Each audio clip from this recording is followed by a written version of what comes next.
Wakazi wanaoishi katika ardhi ya ekari 1044 eneo la Mwea Mbere Kusini wamewashtumu wanasiasa kwa kuchochea mzozo wa ardhi eneo hilo badala ya kutafuta suluhu la mzozo huo ambao umekuwepo kwa muda mrefu.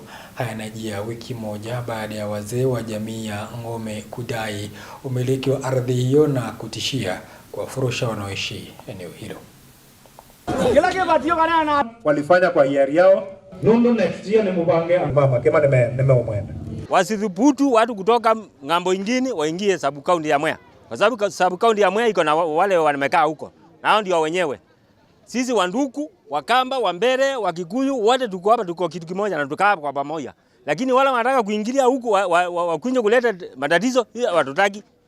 Na tunataka kuwaambia wakidhubutu kuingia watakuta wenyewe wako. Kwa sababu tumekaa hapa kwa miaka mingi na tuko hapa na tunajua hapa ndipo kwetu. Mimi kama pasta nasema Mungu atujalie, atuonekanie kwa kila njia, kwa kuwa tunataka tukae kwa amani. Wale ambao wanataka kusema ati watakuja kilazima, serikali mko wapi?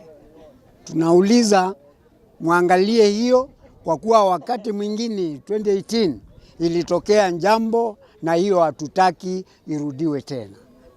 Sisi watu wa Mwea hatuna vita na watu wa Wambere ama yoyote. Na kama iko watu wanajaribu kukonganisha watu wa Mwea na Wambere, hiyo sio watu wa Mwea ama sio watu wa Wambere, ni wale watu wanaongoza hiyo vikundi. Hiyo statement ya hao wazee si ya mdomo wao. Kwa sababu wenyewe walisema kwa midomo yao, walipewa mawaidha na mtu ya kwamba wasipofanya kitu serikali wafuate, serikali haiwezi kuanzishia process ya kuja hapa. MP wa Mbere South, kama sio yeye amepeana hiyo advice, atoke hadharani atoe msimamo wake, sio kunyamaza wakati watu wake wanazozana.